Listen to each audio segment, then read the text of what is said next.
चलिए बच्चों आगे चलते हैं। सर्कुलर मोशन की काइनेमेटिक्स को थोड़ा सा अपन लोग और आगे बढ़ाते हैं। हो सकता है कि कई बार किसी ऑब्जेक्ट का मोशन सर्कुलर ना हो, बट फिर भी उस ऑब्जेक्ट को हमसे जोड़ने वाली जो लाइन है वो हो सकता है कि स्पेस के अंदर रोटेट कर रही हो। वो कितना एंगल रोटेट कर रही है पर यूनिट टाइम, उसको हम बोल सकते हैं उसकी एंगुलर वेलोसिटी। नहीं समझ में आई बात? मैं फिर से रिपीट करता हूँ। जैसे मान लीजिए कि मैं ऐसे किसी सड़क पे खड़ा हूँ और मेरे सामने किसी ट्रैक पर ट्रेन जा रही है ऐसे, तो ऑफ कोर्स मेरे रेस्पेक्ट में उस ट्रेन का जो मोशन है वो तो स्ट्रेट लाइन है, लेकिन मैं लगातार ट्रेन को देखे जा रहा हूँ। मुझे ट्रेन अभी यहाँ नज़र आ रही है, फिर यहाँ नज़र आ रही है, फिर यहाँ नज़र आ रही है, फिर यहाँ नज़र आ रही है, फिर वहाँ नज़र आ रही है। तो ऑब्वियस बात है कि ट्रेन को और मुझे जोड़ने वाले जो लाइन है वो स्पेस के अंदर रोटेट कर रही है। वो जिस रेट से रोटेट कर रही है, कहने का अर्थ कितना एंगल ट्रेवल कर रही है पर यूनिट टाइम, उसको हम बोलते हैं कि ट्रेन की angular velocity with respect to me. भले ही ट्रेन का मोशन सर्कुलर ना हो, फिर भी हम उसका ओमेगा निकाल सकते हैं, डिफाइन कर सकते हैं और उसका फॉर्मूला भी याद कर सकते हैं। तो चलिए सुनिए। मान लीजिए बेटा कि ये जो ए है ये आपका कोई ना कोई ऑब्जर्वर है, ये किसी न किसी ऑब्जेक्ट को देख रहा है जो बड़ा मान लीजिए कि सामने की तरफ इस तरह से बी है। इस बी के पास ए के रेस्पेक्ट में कुछ न कुछ रिलेटिव वेलोसिटी है और मैं इस रिलेटिव वेलोसिटी को वी रिलेटिव लिख रहा हूँ।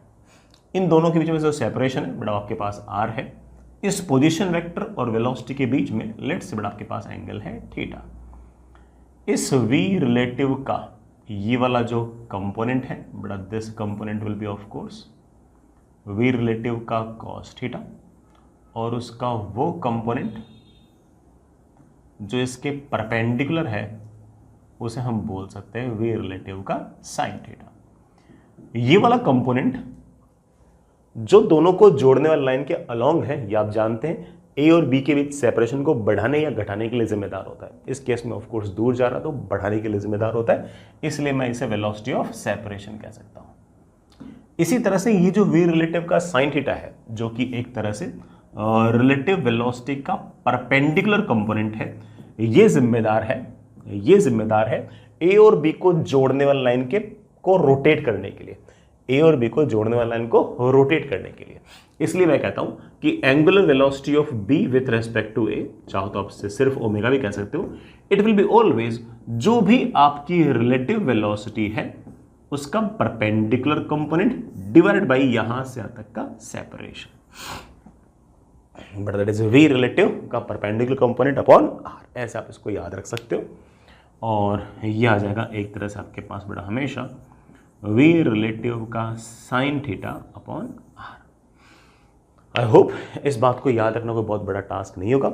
This can also be said as angular velocity of B with respect to A. ये बी की एंगुलर वेलोसिटी है किसके रेस्पेक्ट में? ए के रेस्पेक्ट में। ठीक है बच्चों, आसान सी बात लगी होगी। इस पर हम कुछ सवाल भी करेंगे, बातों को और डिटेल में देखेंगे भी।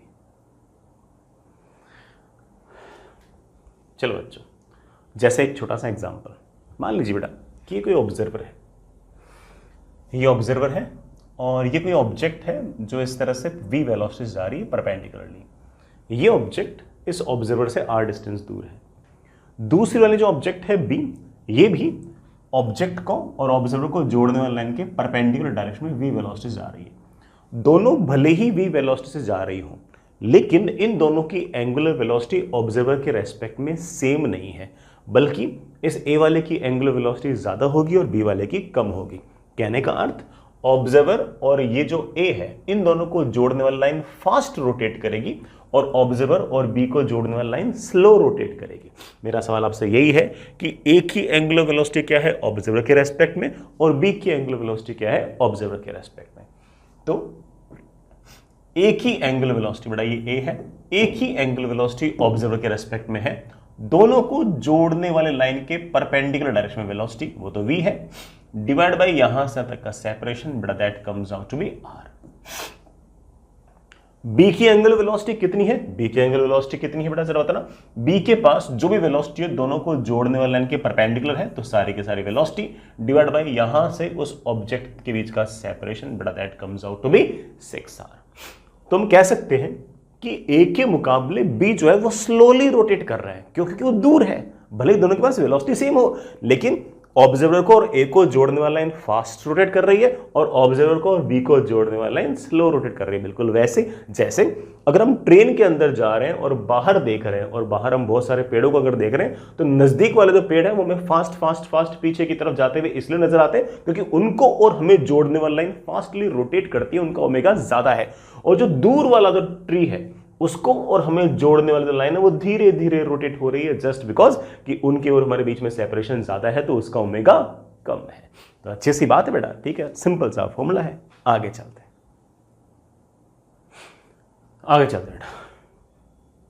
नेक्स्ट इज बेटा एक बेसिक डेफिनेशन बेस्ड सवाल कि बेटा मान लीजिए कुछ क्रॉस रोड्स हैं बेटा, एक सड़क ये रही, एक सड़क ये रही, ऐसे दो परपेंडिकुलर सड़कें हैं। कोई ट्रक है बेटा इस सड़क पे यूं जा रहा है, ये सड़क पर बड़ा ट्रक जब यहां कहीं पहुंचा तो वो चौराहे से 60 मीटर दूर है, चौराहे से 80 मीटर दूर यहां कहीं आपका ऑब्जर्वर है, जो ऑब्जर्वर रेस्ट पे है। रेस्ट ये जो ट्रक है ये सामने की तरफ 108 किलोमीटर प्रति घंटे से जा रहा है। आपको और ट्रक को जोड़ने वाली जो लाइन है वो ऑफ कोर्स रोटेट करेगी, क्योंकि बेटा पहले कभी ये ट्रक यहां था, फिर यहां है, फिर यहां है, फिर यहां है, तो आपको और ट्रक को जोड़ने वाली जो लाइन है वो लगातार रोटेट हो रही है। अगर वो रोटेट हो रही है तो ऑब्वियस बात है कि ट्रक के पास कोई ना कोई एंगुलर वेलोसिटी है। किसके रेस्पेक्ट में? जो भी आपका ऑब्जर्वर है उसके रेस्पेक्ट में। मेरा सवाल आपसे यही है कि ऑब्जर्वर के रेस्पेक्ट में ट्रक के पास कितनी एंगुलर वेलोसिटी है एट दिस इंस्टेंट, क्योंकि हर टाइम पर वो चेंज होगी, क्योंकि ऑब्जर्वर और ट्रक के बीच में सेपरेशन हमेशा इतना नहीं रहेगा, वो लगातार समय के साथ बढ़ता जाएगा। आई होप तुम समझ गए इस बात को। तो चलिए निकाल लीजिए, निकालता बेटा। ये 60 है, ये 80 है, तो by Pythagoras theorem this comes out to be 100 metre. 108 kilometre पर घंटा बेटा तुम जानते हो 108 किलोमीटर पर आवर इज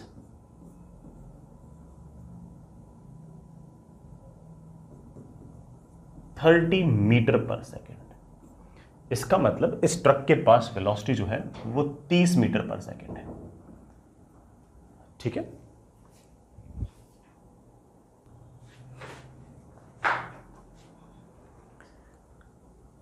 अगर ये 60 है, ये 80 है, तो ऑफ कोर्स बड़ा ये वाला एंगल आपका 37 है, ये 37 है, तो बड़ा ये वाला एंगल आपके पास 53 है, ये वाला एंगल 53, तो ये वाला एंगल भी 53। इस 30 मीटर पर सेकंड के दो कंपोनेंट आएंगे, इस तरफ आएगा 30 का cos 53 और ऐसे परपेंडिकुलर डायरेक्शन में आएगा 30 का sin 53। ठीक है, 30 इंटू 4/5 बड़ा कितना हो गया यार, 24।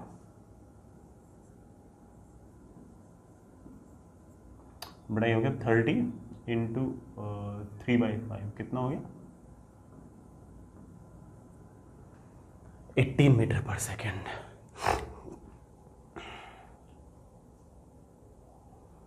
ये जो 18 मीटर पर सेकेंड है, this is the rate at which separation between observer and truck is increasing. तो जो 18 मीटर पर सेकेंड है वो तो बेसिकली इस इंस्टेंट पर आपका वेलोसिटी ऑफ सेपरेशन हो गया।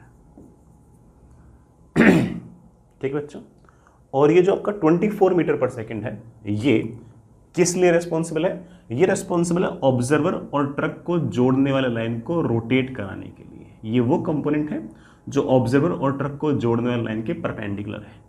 So this is your relative velocity का परपेंडिकुलर कंपोनेंट। आप कह सकते हो कि ऑब्जर्वर और ट्रक को जोड़ने वाले जो लाइन है वो रोटेट कर रही है, दोनों को जोड़ने वाले लाइन के परपेंडिकुलर डायरेक्शन में velocity 24 metre per second divide by यहां से तक का separation, that comes out to be 100 metre. बेटा मीटर से metre cancel, that comes out to be 0.25 radian per second, because बेटा ओमेगा का जो यूनिट है बेटा वो तो रेडियन पर सेकेंड है। So omega eight this instant is 0.24 radian per second, ये बेटा पर सेकेंड।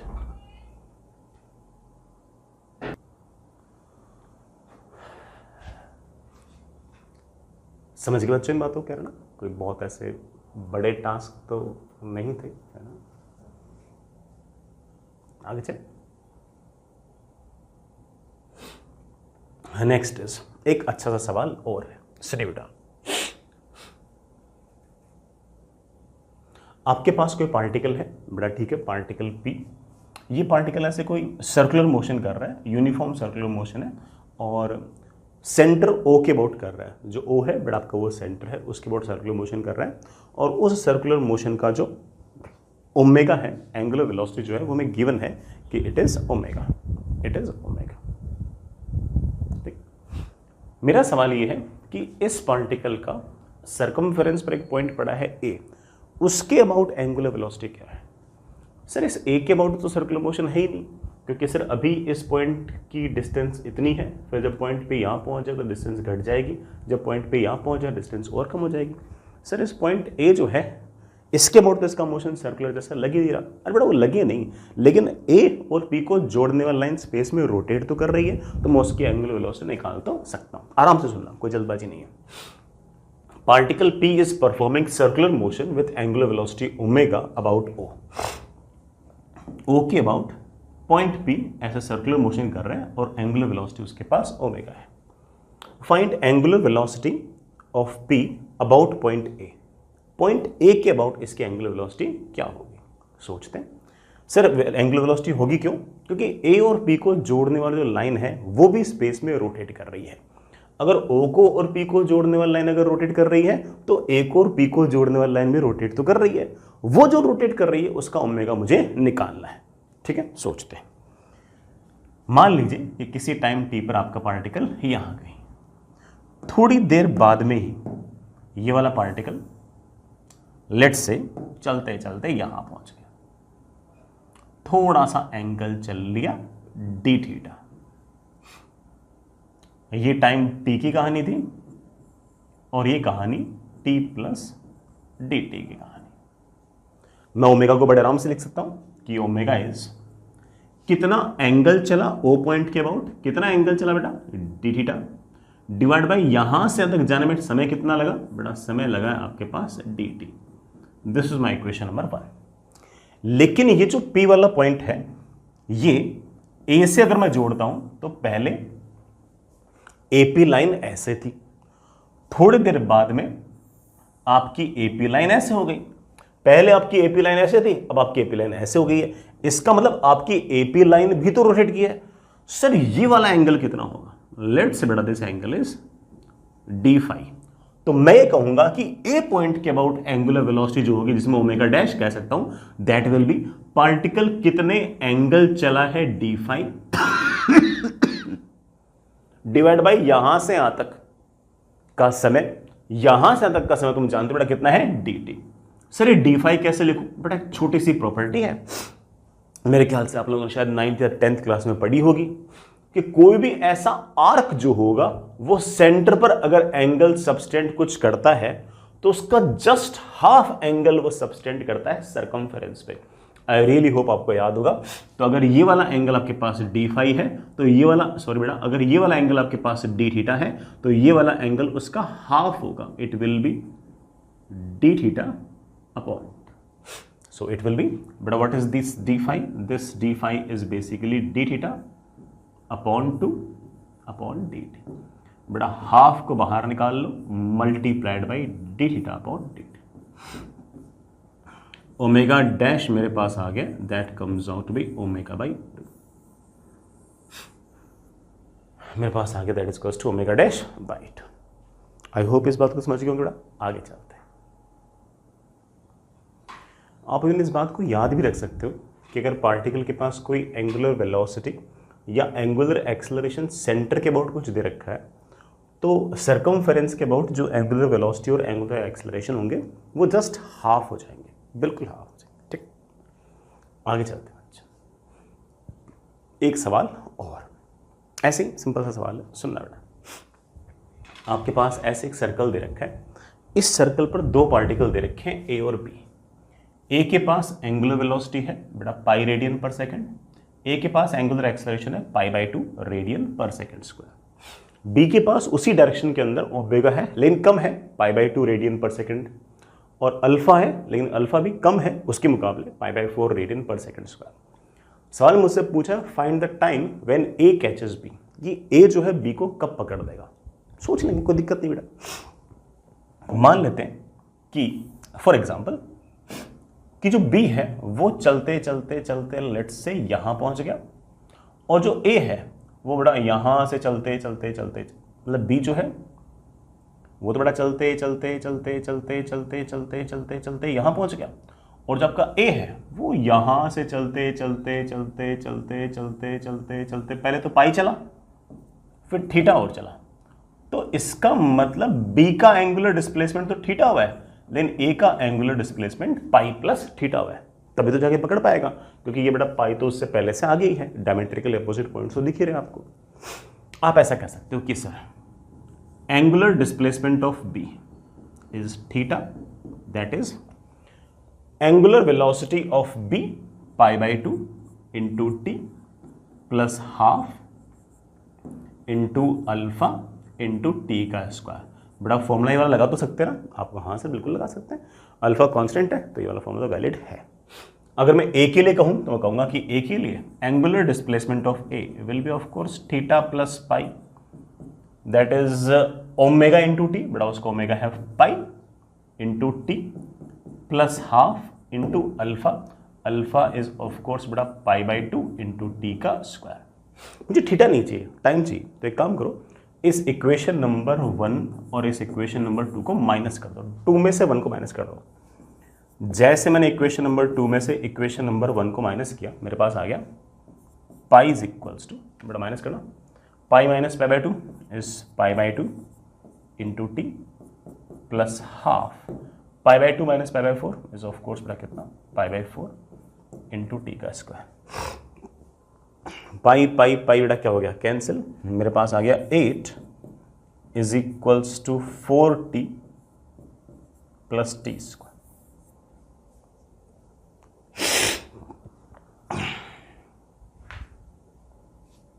मेरे पास आ गया t square plus 4t minus 8 is equals to 0। बड़ा क्वाड्रेटिक सॉल्व करना, t is equals to minus b plus minus under root of b square minus 4 into 1 into c upon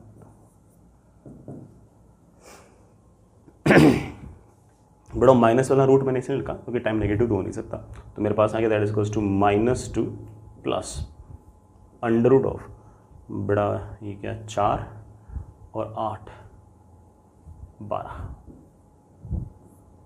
इतने सेकंड्स बड़ा मेरे ख्याल से आंसर आना चाहिए। बड़ा वापस से कैलकुलेशन चेक करना, 2 अंदर गया तो 4 आ गया, बड़ा 16 बाई 4 इज 4, 4 एंड 8 बड़ा 12, आंसर आ गया मेरे पास। Time is equals to root 12 minus 2 seconds.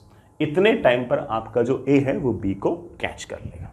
ठीक है बच्चों, इवन कोई मुझसे पूछे सर दोनों तब तक कितने कितने एंगल चल रही, तब भी कोई दिक्कत नहीं है, इस टाइम को बड़ा उठा के इस इक्वेशन में रख दो, तो बी कितना एंगल चल रहा है वो भी आ गया, ए कितना एंगल चल लिया वो भी आ गया, सारे काम बेटा बड़े आराम से हो सकता है। टाइम मेन चीज़ है, टाइम आ गया तो सब हो गया।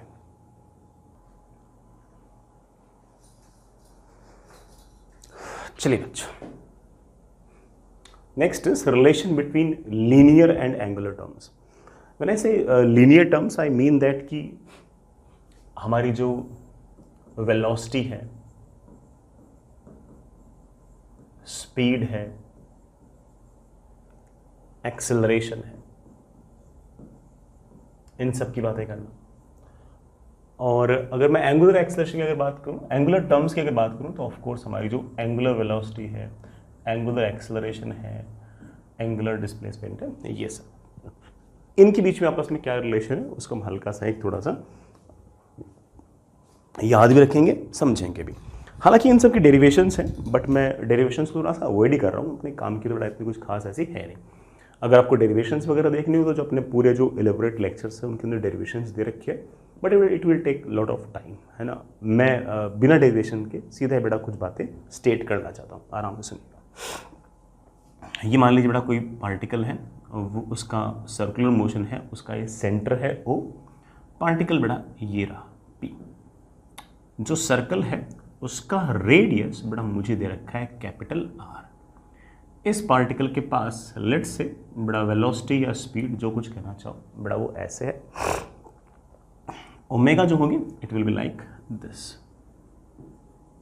ओमेगा ऐसे तो है, लेकिन आप जानते हो कि ओमेगा एक एक्सियल वेक्टर है, उसके डायरेक्शन दिखाने का सबसे बेस्ट तरीका ये है कि ओमेगा अगर ऐसे तो it will be something like this. बड़ा ओमेगा बाहर की तरफ है, तो मैं लिख भी सकता हूँ कि जो ओमेगा है वो बाहर की तरफ है। बड़ा डॉट लगा दिया है कि ओमेगा जो है वो इस तरह से बाहर की तरफ है। ठीक है, यहाँ तक कोई इशू नहीं।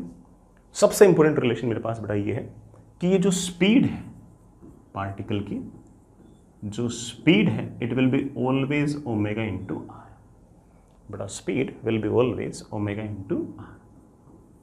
Speed will be simply omega into r. या फिर बड़ा आप ऐसा कह सकते हो कि omega will be always speed upon r. जैसे आपको बोलना अच्छा लगे वैसे बोलो, कोई दिक्कत नहीं है। दूसरी बात और, अगर मैं वेलोसिटी लिखूं तो मैं लिख सकता हूं कि v vector will be always omega cross r. Again बेटा ओमेगा और आर का मैं बड़े आराम से अर्थ बता रहा हूं, चिंता मत करना। ओमेगा वेक्टर तो तुम समझ गए बेटा। एंगुलर वेलोसिटी अगर ऐसे है तो ऑफ कोर्स एंगुलर वेलोसिटी का डायरेक्शन आपके पास ये है, तो ओमेगा तो ये हो गया। आर वेक्टर ये है पोजीशन वेक्टर।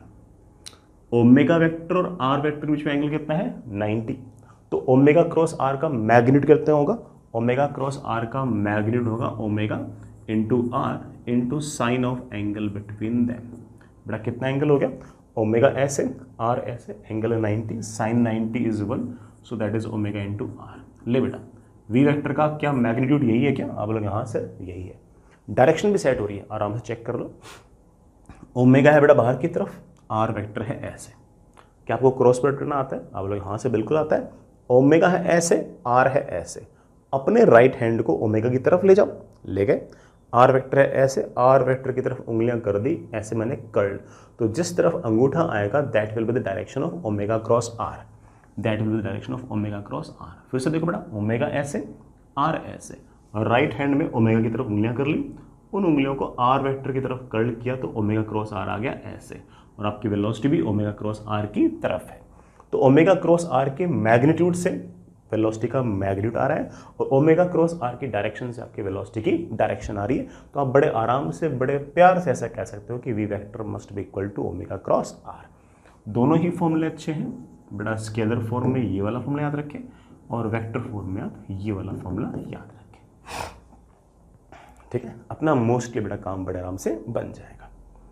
नेक्स्ट इज, अब जो पार्टिकल सर्कुलर मोशन कर रहा है बेटा, ठीक है, उसके पास दो एक्सेलरेशन होंगे। एंगुलर एक्सेलरेशन नहीं, किसकी बात कर रहा हूँ, एक्सेलरेशन की बात कर रहा हूँ। पार्टिकल अगर सर्कुलर मोशन कर रहा है तो उसकी वेलोसिटी लगातार चेंज हो रही है, और अगर उसकी लगातार वेलोसिटी चेंज हो रही है तो उसके पास कोई ना कोई एक्सेलरेशन तो आएगा ही आएगा।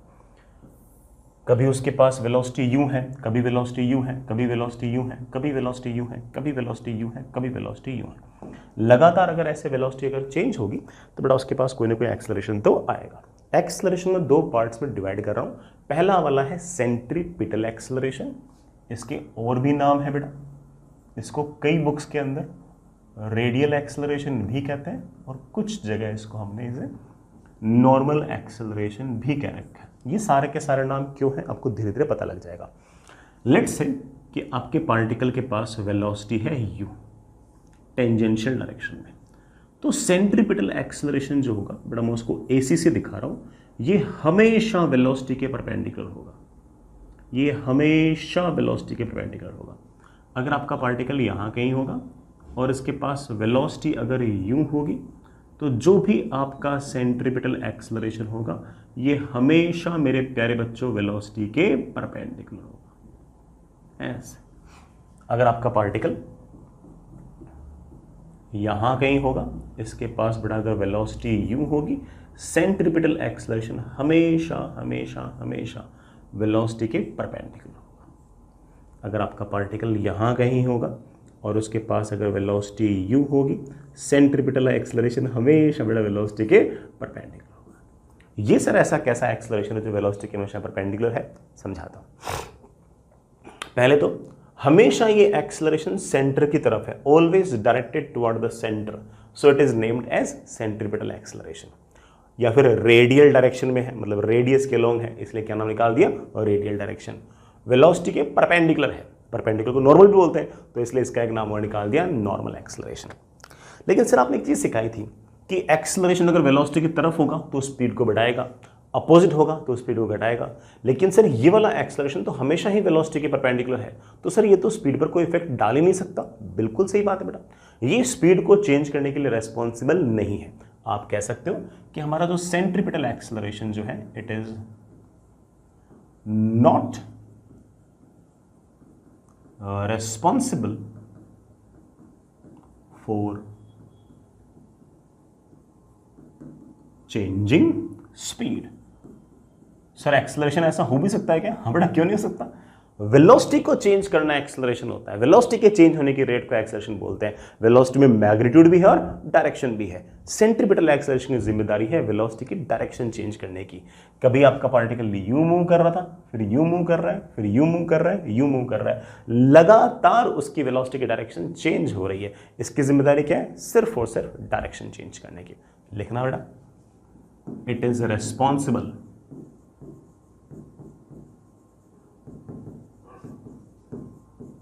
for only changing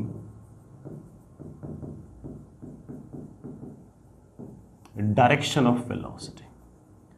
ये सिर्फ और सिर्फ वेलोसिटी की डायरेक्शन को चेंज करने के ही काम आता है। स्पीड को चेंज नहीं करेगा, सिर्फ और सिर्फ वेलोसिटी की डायरेक्शन को चेंज करेगा। It's okay. हमेशा किस तरफ होगा? It is always directed toward centre, हमेशा सेंटर की तरफ होगा। ऑलवेज डायरेक्टेड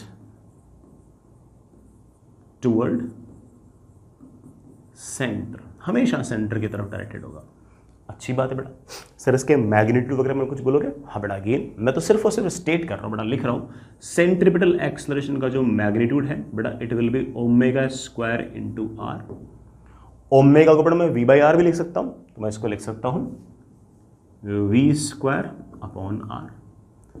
बेटा एक ओमेगा आर को मैं वी लिख सकता हूं ना, तो मैं इसको ओमेगा इंटू वी भी कह सकता हूं। कोई दिक्कत तो नहीं, एक ओमेगा तो वैसे का वैसे रख लिया, और जो एक ओमेगा आर लिखा था उसको मैंने वी लिख दिया। इसी सेंट्रीपिटल एक्सेलरेशन को मैं वेक्टर फॉर्म में ऐसे लिख सकता हूं, ओमेगा क्रॉस वी। देखो इससे मैग्नीट्यूड भी सेट हो जाएगा और डायरेक्शन भी सेट हो जाएगी। चेक करना कैसे। पार्टिकल अगर ऐसे घूम रहा है तो ऑब्वियस बात है कि ओमेगा तो यूं है, लेकिन सर ओमेगा तो एक्सियल वेक्टर है, वो एक्चुअल डायरेक्शन बताओ। ओमेगा अगर ऐसे है तो अपने राइट हैंड को यू घुमाओ, इसका मतलब ओमेगा में से बाहर की तरफ मानेंगे, तो हम मानेंगे कि ओमेगा ऐसे बाहर की तरफ है।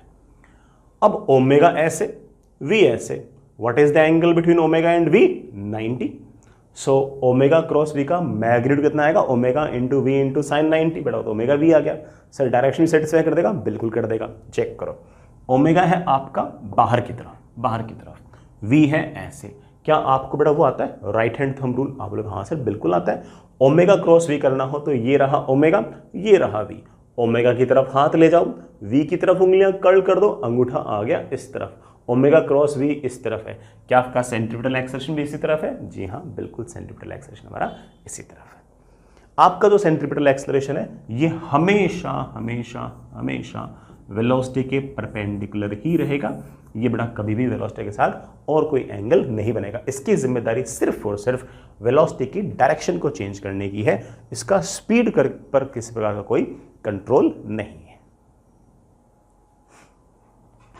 चलिए बच्चों, आई होप सेंट्रीपिटल एक्सेलरेशन में सारी बातें याद रख लोगे।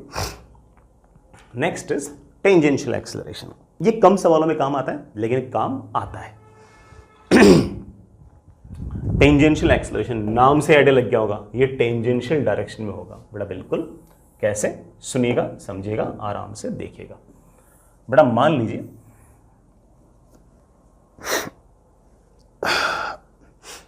किसी टाइम पर पार्टिकल यहां गई, उसके पास लेट से बेटा वेलोसिटी है v, बेटा पार्टिकल ऐसे है, वेलोसिटी है v, r रेडियस के सर्कल में वो भागे जा रहा है, ऐसा कोई एक्सेलरेशन जो इस टेंजेंशियल डायरेक्शन में हो उसे हम बोलेंगे टेंजेंशियल एक्सेलरेशन। सो लिटरल, जो बोला है वही अर्थ है। जो एक्सेलरेशन इस टेंजेंशियल डायरेक्शन में होगा उसे हम बोल देंगे टेंजेंशियल एक्सेलरेशन। और ऑफ कोर्स अगर वो वेलोसिटी की तरफ होगा तो वो स्पीड को बढ़ाएगा, अगर वो वेलोसिटी के अपोजिट होगा तो स्पीड को घटाएगा। तो टेंजेंशियल एक्सेलरेशन की जिम्मेदारी क्या हो गई? उसकी जिम्मेदारी होगी स्पीड चेंज करने की, और वो स्पीड को बढ़ा भी सकता है घटा भी सकता है कि डिपेंडिंग ऑन कि वो वेलोसिटी की तरफ है या उसके अपोजिट है। तो आप ऐसा कह सकते हो कि tangential acceleration will be either along velocity और अपोजिट टू द वेलोसिटी। मैं बड़ा फिर से एक पॉइंट और ले लूं, लेट से बड़ा पार्टिकल आपका कभी न कभी यहां कहीं है, बड़ा लेट से इस तरफ कोई ना कोई वेलोसिटी है v डैश, तो टेंजेंशियल एक्सेलरेशन या तो उसकी तरफ होगा या बड़ा उसके अपोजिट होगा डिपेंडिंग ऑन सिचुएशन। अगर उसकी तरफ होगा तो इस v डैश को बढ़ाएगा, उसके अपोजिट होगा तो उसको लगातार घटाएगा। This is the component of acceleration which is tangential, या फिर which is tangential to the circle, या फिर which is along the velocity और अपोजिट टू द वेलोसिटी। इसका क्या काम है? ऑफ कोर्स बेटा इसका काम तो सिर्फ और सिर्फ वेलोसिटी की मैग्नीट्यूड को चेंज करना, और मैग्नीट्यूड को घटा भी सकता है और बढ़ा भी सकता है। हमने कितना इंटेलिजेंटली एक्सेलरेशन को दो पार्ट्स में डिवाइड कर लिया। इसकी जिम्मेदारी हमने दे दी डायरेक्शन चेंज करने की किसी भी सर्कुलर मोशन में, और इसकी जिम्मेदारी हम लोगों ने दे दी उसका क्या बोलते हैं मैग्नीट्यूड चेंज करने की। तो आप कुछ बातें कह सकते हो बेटा टेंजेंशियल एक्सेलरेशन के बारे में, एक एक करके सबको लिखते हैं। टेंजेंशियल एक्सेलरेशन के बारे में कुछ बातें बेटा। सबसे पहली बात, it acts along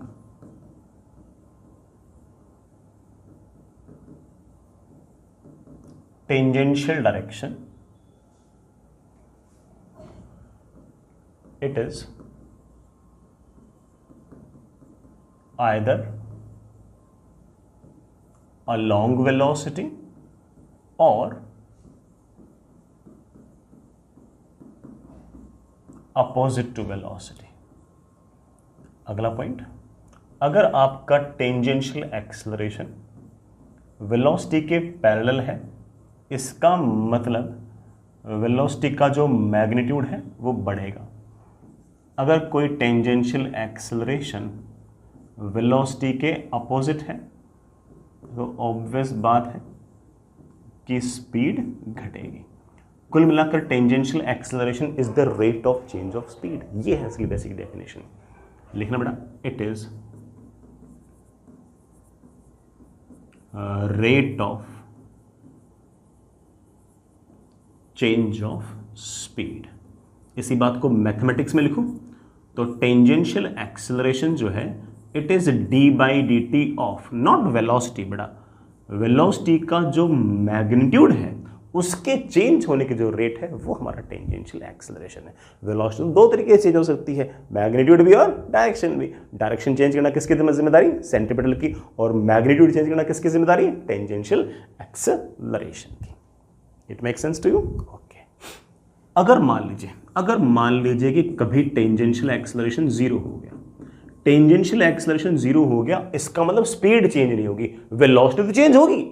sir velocity कौन चेंज कर रहा होगा? सेंट्रीपिटल। क्योंकि बेटा फिर क्या होगा, कांस्टेंट स्पीड से पार्टिकल यूं सर्कल के अलोंग लगातार चक्कर काटता जाएगा। कांस्टेंट स्पीड से अगर पार्टिकल अगर चक्कर काटता जाएगा तो उसे हम एक नाम दे देंगे यूनिफॉर्म सर्कुलर मोशन।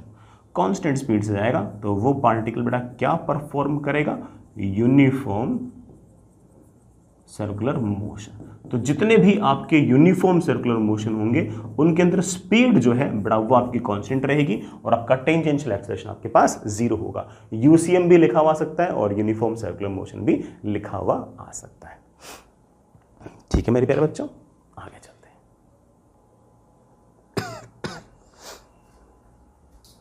चलते हैं। बच्चों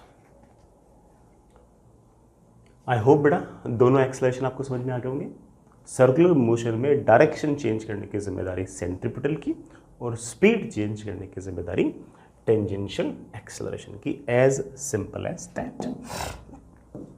एक बात और, मान लीजिए बेटा कोई पार्टिकल है, वो सर्कल के अलोंग जा रहा है किसी टाइम पर, लेट से वो पार्टिकल यहां कहीं है और उसके पास सेंटर की तरफ कोई ना कोई एक्सेलरेशन है let's say that is centripetal acceleration, और ऐसे टेंजेंशियल डायरेक्शन में कोई ना कोई एक्सेलरेशन है, that is tangential acceleration. Net acceleration जो आएगा वो ऑफ कोर्स इन दोनों का रिजल्टेंट आएगा, लेकिन इन दोनों के बीच में एंगल 90 डिग्री है, इसलिए रिजल्टेंट निकालना इतना टफ काम है नहीं। Net acceleration will be like this, net acceleration will like this. तो हम कह सकते हैं कि net acceleration will be under root of AC square plus AT square. यही नहीं बेटा, एक बात और, ये जो टेंजेंशियल डायरेक्शन है, इस डायरेक्शन से नेट एक्सेलरेशन ने कितना एंगल बना रखा है। अगर कोई मुझसे ये वाला एंगल पूछ ले मैं बड़े आराम से निकाल दूंगा कि tan theta is always perpendicular upon base AC upon AT, that is basically AC upon AT। Theta क्या है? Theta is angle between net acceleration and tangential direction। Tangential direction और नेट एक्सेलरेशन बीच का एंगल, ये वाला angle पूछेंगे तो बोल देंगे 90 माइनस थीटा, अगर ये थीटा तो बड़े आपका 90 माइनस थीटा। ठीक है, बहुत ही आसान से काम थोड़ा। नेट एक्सेलरेशन आपके पास ऑफ कोर्स AC और AT का रिजल्टेंट है। चलिए बच्चों आगे चलते, इस बात पे बेटा कुछ सवाल करते हैं। आपके पास बेटा ये एक पुल्ली, इस पुल्ली को बेटा हमने बीचों बीच से इस तरह से हिंज कर दिया, और हमने इस हिंज के अबाउट इसको किसी न किसी ओमेगा से घुमा दिया। बेटा let's say omega is 5 radian per second, और ऐसे आपके पास बेटा कोई ना कोई डिस्टेंस है, लेट से r, रेडियस बेटा आपके पास लेट से है कोई ना कोई 2 मीटर, बेटा आपके पास 2 मीटर। यहां कहीं सर्कमफेरेंस पर कोई ना कोई पॉइंट है P। बेटा मेरा सवाल ये है कि find speed of point P। बेटा पॉइंट P के पास स्पीड कितनी है ये बताओ, and acceleration of point P। Point P के पास एक्सेलरेशन कितना है। ये जो ओमेगा है बेटा ये आपके पास कांस्टेंट है। बेटा जो ओमेगा है ये आपके पास कांस्टेंट है। बहुत आसान बेटा, पार्टिकल अगर ऐसे घूम रहा है तो ऑब्वियस बात है कि इस पॉइंट P के पास जो भी स्पीड होगी बेटा that will simply omega into r। Speed आप कह सकते हो कि ओमेगा इंटू r। ओमेगा मेरे पास है 5 radian per second multiplied by radius. बेटा radius is of course 2 metre. जैसे बेटा हमने मल्टीप्लाई किया that comes out to be 10 metre per second. अब मुझसे पूछा कि बताओ इस पार्टिकल का एक्सेलरेशन क्या होगा। इस पार्टिकल के पास किसी भी प्रकार का टेंजेंशियल एक्सेलरेशन तो होगा नहीं। क्यों? क्योंकि ओमेगा कांस्टेंट है। ओमेगा अगर कांस्टेंट है तो यूनिफॉर्म सर्कुलर मोशन है। यूनिफॉर्म सर्कुलर मोशन मतलब स्पीड आपकी कांस्टेंट है। स्पीड अगर कांस्टेंट है तो ऑब्वियस बात है टेंजेंशियल एक्सेलरेशन तो है नहीं। तो आपका जो भी एक्सेलरेशन है, आपका जो भी एक्सेलरेशन है वो सेंट्रीपिटल एक्सेलरेशन है। और सेंट्रीपिटल एक्सेलरेशन आप चाहो तो v² भी लिख सकते हो और ω² इंटू r भी लिख सकते हो। हाँ बेटा बोलना, v² बेटा v हमने निकाल लिया है, 10 का तो स्क्वायर अपॉन रेडियस। बेटा रेडियस इज ऑफ कोर्स 2, बेटा that comes out to be 50 metre per second square. तो आप ऐसा कह सकते हो कि इस पार्टिकल के पास सेंटर की तरफ सेंट्रीपिटल एक्सेलरेशन है और उसकी वैल्यू है 50 मीटर पर सेकेंड स्क्वायर। लेकिन इस एक्सेलरेशन की जिम्मेदारी स्पीड चेंज करना नहीं है, इस एक्सेलरेशन की जिम्मेदारी सिर्फ और सिर्फ डायरेक्शन चेंज करना है। इसका हमने नाम भी बेटा क्या निकाला है, सेंट्रीपिटल एक्सेलरेशन। मैं एक बात और बोलूँगा, ये जो हमने टेंजेंशियल एक्सेलरेशन बताया इसका एक फॉर्मूला तो हम देख लिया कि rate of change of speed. Tangential acceleration जो होगा ये हमेशा बेटा ऐसे अल्फा इंटू आर होगा, हमेशा अल्फा इंटू आर। अल्फा क्या है, एंगुलर एक्सेलरेशन। अल्फा है बेटा आपका एंगुलर एक्सेलरेशन। तो टेंजेंशियल एक्सेलरेशन आप हमेशा याद रखें कि it is always alpha into r. बेटा हमेशा अल्फा इंटू आर ही रहेगा, हमेशा अल्फा इंटू आर रहेगा। ठीक है बच्चों, मैं एक सवाल और कराता हूं।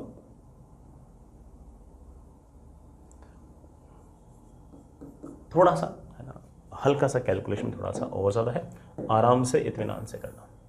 बेटा हमारे पास ये कोई पार्टिकल, बेटा ये कोई सर्कल है, इस पर कोई पार्टिकल, बेटा लेट से पार्टिकल ये रहा, जो रेडियस है बेटा इसकी वो 5 मीटर है। किसी इंस्टेंट पर इसके पास ओमेगा दे रखा है 20 रेडियन पर सेकेंड और इसके पास अल्फा दे रखा है 2 radian per second square. Sir जब अल्फा दे रखा है तो ओमेगा चेंज होना चाहिए ना? हाँ बेटा चेंज हो रहा है, और अल्फा ओमेगा की तरफ है तो ऑफकोर्स ओमेगा लगातार समय के साथ बढ़ेगा।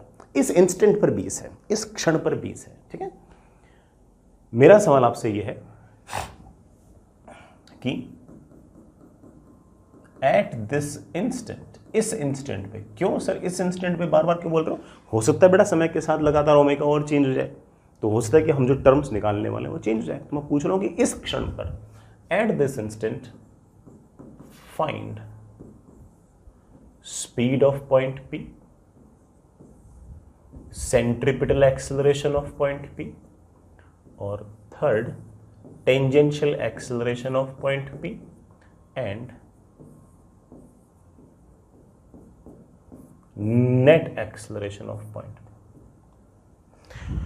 पॉइंट P का नेट एक्सेलरेशन क्या होगा? सोचते हैं बेटा, अच्छे से सवाल है। तो ऐसे अगर ओमेगा है तो इस पॉइंट P के पास इस इंस्टेंट पर वेलोसिटी ऐसे है, ये स्पीड हम बता सकते हैं बेटा कितनी हुई, of course omega into are.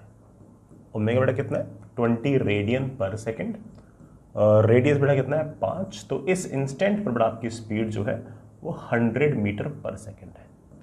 Sir centripetal acceleration क्या होगा? सेंट्रीपिटल एक्सेलरेशन हमेशा सेंटर की तरफ होगी, और उस सेंट्रीपिटल एक्सेलरेशन की वैल्यू आप चाहो तो ओमेगा स्क्वायर इंटू आर से लिख सकते हो, चाहे बेटा वी स्क्वायर बाई आर से लिख सकते हो, एक ही बात है। ओमेगा स्क्वायर इंटू आर अगर करूंगा तो 20 का स्क्वायर, रेडियस बेटा कितना आपका 5, 20 का स्क्वायर तो कितना हो गया 400, 400 इंटू 5 कितना हो गया 2000, खतरनाक है। तो 2000 मीटर पर सेकेंड स्क्वायर, ये आपका centripetal acceleration. Sir tangential acceleration कितना है बेटा? ओमेगा है, उसी तरफ अल्फा है, तो ऑफ कोर्स ओमेगा बढ़ेगा, ओमेगा बढ़ेगा तो स्पीड बढ़ेगी, स्पीड अगर बढ़ेगा तो जिस तरफ आपके पास वेलोसिटी है उसी तरफ आपके पास टेंजेंशियल एक्सेलरेशन। आप सीधा कह सकते हो कि tangential acceleration will be alpha into r. Alpha है 2 radian per second square into बेटा of course 5, that comes out to be 10 metre per second square. कोई दिक्कत तो नहीं? लास्ट सवाल मुझसे पूछा गया कि नेट एक्सेलरेशन क्या होगा। हम जानते हैं कि सेंट्रीपिटल एक्सेलरेशन तो है 2000 metre per second square, tangential acceleration है 10 मीटर पर सेकेंड स्क्वायर, तो जो भी नेट एक्सेलरेशन आएगा वो ऐसे आएगा, और उसकी वैल्यू आएगी अंडर रूट ऑफ क्या बेटा 2000 का स्क्वायर प्लस 10 का स्क्वायर मीटर पर सेकेंड का square. This is the tangential acceleration and centripetal acceleration का रिजल्टेंट। ठीक है बच्चों, आगे चलते हैं। एक और सवाल बेटा, ऐसे सिंपल सा सवाल है। हमारे पास कोई डिस्क है बेटा, वो ऐसे किसी फिक्स्ड पॉइंट के अबाउट ऐसे लगातार ओमेगा से घूम रही है। इस बार आपका ओमेगा कांस्टेंट है। अगर ओमेगा कांस्टेंट है तो इसका मतलब अल्फा नहीं है, अल्फा नहीं है तो टेंजेंशियल एक्सेलरेशन नहीं है। दूसरे शब्दों में ऐसे सोच सकते हो कि ओमेगा कांस्टेंट तो स्पीड कांस्टेंट, स्पीड कांस्टेंट तो टेंजेंशियल एक्सेलरेशन तो है नहीं, लेकिन सेंट्रीपिटल तो जरूर है। ओमेगा से ऐसे घूम रहा है, रेडियस आपके पास 30 सेंटीमीटर है, पार्टिकल के पास बेटा कोई ना कोई वेलोसिटी होगी। मैंने पूछा है बताओ इस इंस्टेंट में पार्टिकल के पास स्पीड कितनी है? Of course omega into r. Omega है 4 radian per second multiplied by r. R is of course बेटा 0.3 metre, that comes out to be 1.2 metre per second. ये बेटा आपके पास स्पीड है। सर एक्सेलरेशन क्या है बेटा? पार्टिकल के पास जो भी एक्सेलरेशन है वो सिर्फ और सिर्फ सेंट्रीपिटल एक्सेलरेशन है, टेंजेंशियल तो है ही नहीं। और उसको आप कह सकते हो कि sir it is basically omega square into r. Omega बड़ा कितना है 4, उसका स्क्वायर कितना हो गया 16 multiplied by r is of course 0.3, तो आई थिंक बटा this comes out be 4.8 metre per second square. This is not only the centripetal acceleration, this is also the net acceleration, just because की tangential acceleration तो है ही नहीं। समझ गए होंगे? आगे चलते बेटा, आगे चलिए बेटा। एक बढ़िया सा सवाल, एक पार्टिकल है बेटा, वो 50 सेंटीमीटर के रेडियस में लगातार भागे जा रहा है और उसकी स्पीड जो है वो समय के साथ लगातार चेंज हो रही है, और उसकी स्पीड जो है वो मुझे दे रखी है 2 times t⁻³ metre per second square. मैं फिर से बोल दूं, 50 सेंटीमीटर के रेडियस में वो जिस स्पीड से लगातार भागे जा रहा है, that speed is 2 times t⁻³। जैसे जैसे समय चेंज होगा वैसे वैसे स्पीड लगातार चेंज होगी। मैं आपसे पूछ रहा हूं कि बताओ बच्चों, 4 सेकंड पर इस पार्टिकल के पास ओमेगा कितना होगा, सेंट्रीपिटल एक्सेलरेशन कितना होगा, एंगुलर एक्सेलरेशन कितना होगा, टेंजेंशियल एक्सेलरेशन कितना होगा, और ऑफ कोर्स आपका नेट एक्सेलरेशन कितना होगा। सारी की सारी टर्म्स हमने आज तक जितनी पढ़ी हैं सभी आ गई हैं। कर लेंगे बेटा, कोई बहुत बड़ा टास्क नहीं है। 4 सेकंड पर पार्टिकल के पास स्पीड कितनी होगी, तो आप बोलोगे सर 2 टाइम्स 4⁻³ बड़ा 4⁻³ तो बड़ा कितना हो गया 64 इंटू 2 बड़ा कितना हो गया 128 मीटर पर सेकेंड। सर इस इंस्टेंट पर सेंट्रीपिटल एक्सेलरेशन क्या होगा, सेंट्रीपिटल एक्सेलरेशन सेंटर की तरफ होगा, उसकी वैल्यू होगी, ओ मैंने तो देखो स्पीड निकाली बेटा, ओमेगा तो निकाला नहीं मैंने, ओमेगा निकालना मुझे इस इंस्टेंट पर बेटा, omega will be of course v upon r। v है 128 मीटर पर सेक, रेडियस बड़ा 50 सेंटीमीटर है, तो आप कहोगे sir that is 0.5 metre, that comes out to बेटा कितना 256 रेडियन पर सेकंड का स्क्वायर। ठीक है, ये ओमेगा है। सर मुझे सेंट्रीपिटल एक्सेलरेशन पूछा गया है, सेंट्रीपिटल एक्सेलरेशन मर्जी हो बड़ा वैसे कर लो, v² भी कर सकते हो और ओमेगा² इंटू आर भी कर सकते हो। v² करूंगा तो बेटा दैट इज 128 का स्क्वायर अपॉन बेटा कितना 0.5, दैट इज ऑफ कोर्स बेटा 256 इंटू 128। निकाल लेना जितना भी आता है, थोड़ी ज़्यादा खतरनाक वैल्यूज आ गई, ठीक है। सर अल्फा कितना है, अल्फा हम जानते हैं, सब हो जाएगा सब हो जाएगा। अगर मैं कहूं कि किसी भी टाइम पर ओमेगा क्या है, तो आप बोलोगे कि सर किसी भी टाइम पर आपका ओमेगा है, किसी भी टाइम पर स्पीड अपॉन रेडियस। किसी भी टाइम पर मेरे पास स्पीड है 2 टाइम्स t⁻³, रेडियस मेरे प्यारे बच्चों 0.5, तो किसी भी टाइम पर मेरे पास ओमेगा है 4 टाइम्स t⁻³। क्या ओमेगा कांस्टेंट है क्या, नहीं, तो अल्फा जरूर होना चाहिए। अल्फा मेरे वैसे जानते हैं कि सर ये तो d⁻/dt होती है, तो इसको टाइम के रेस्पेक्ट में डिफरेंशिएट कर दो, तो मेरे पास ये आ गया 12 टाइम्स t²। किसी भी टाइम पर आपके पास अल्फा जो होगा 12 टाइम्स t² होगा। सर मुझे तो 4 सेकंड पे चाहिए बेटा, 4 सेकंड पे चाहिए तो लिख देना दैट इज 12 इंटू बेटा 4 का स्क्वायर, बेटा लिख देना that is 12 into 16। Of course alpha है तो radian per sec square. Sir tangential acceleration क्या होगा वैसे बेटा tangential acceleration alpha into r भी कह सकते हो, अल्फा इंटू आर भी कह सकते हो, तो अल्फा इंटू आर कहूंगा तो इस इंस्टेंट पर मुझे अल्फा पता है बेटा कितना है 12 इंटू 16, इसको आर से मल्टीप्लाई कर दो बेटा मेरे ख्याल से कितना आ गया 96 मीटर पर सेकेंड स्क्वायर आ गया। टेंजेंशियल एक्सेलरेशन की यूनिट तो metre per second square. Tangential acceleration एक तरीके से और सोच सकते हो, आप कह सकते हो कि सर टेंजेंशियल एक्सेलरेशन स्पीड के चेंज होने की रेट होती है, तो स्पीड को टाइम के रेस्पेक्ट में डिफरेंशिएट करो। बेटा मेरे पास आ गया 6 टाइम्स t²। किसी भी टाइम पर आपका टेंजेंशियल एक्सेलरेशन आएगा 6 टाइम्स t², लेकिन सर मुझे तो 4 सेकंड पे चाहिए बेटा, 4 पे चाहिए तो 6 इंटू 4 का स्क्वायर, 4 का स्क्वायर बेटा कितना हो गया 16 इंटू 6 बड़ा भाई 96। What is the net acceleration? As we know that कि टेंजेंशियल एक्सेलरेशन और सेंट्रीपिटल एक्सेलरेशन दोनों हमेशा एक दूसरे के परपेंडिकुलर होते हैं, तो net acceleration will be of course √of ac² plus at²। इस इंस्टेंट पर हमें ac भी पता है, at पता है, हम बड़े आराम से नेट एक्सेलरेशन लिख सकते हैं। चलिए बच्चों आगे चलते हैं, एक बढ़िया सा छोटा सा प्यारा सा सवाल करते हैं।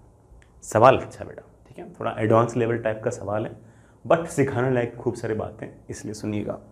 बेटा मेरे पास एक एक्स वाई प्लेन दे रखा है, इस एक्स वाई प्लेन के अंदर कोई पार्टिकल है, वो बड़ा ऐसे सर्कल के अलोंग मूव कर रहा है। इस सर्कल का जो रेडियस है मेरे प्यारे वाले बच्चों वो 5 मीटर है, ठीक है। ओरिजिन जो है इसका, मतलब जो सेंटर है वो 0,0।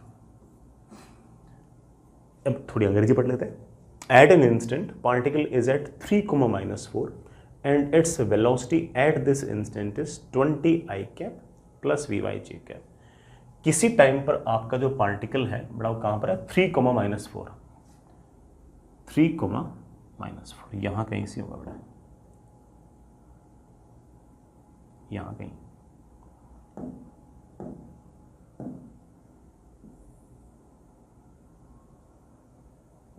यहां कहीं से बड़ा,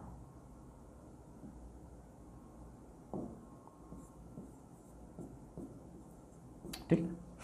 and its velocity is this much, बड़ा वेलोसिटी है 20 i cap plus vy j cap. सोच लेंगे, पहला सवाल तो पूछ रखा, बताओ vy क्या होगा। सोचता हूं बेटा, अगर मैं 0,0 के रेस्पेक्ट में अगर देखूं, अगर मैं 0,0 के रेस्पेक्ट में अगर देखूं तो ये रहा इसका एक तरह से रेडियस वेक्टर या फिर पोजीशन वेक्टर, ये रेडियस वेक्टर या उसका पोजीशन वेक्टर।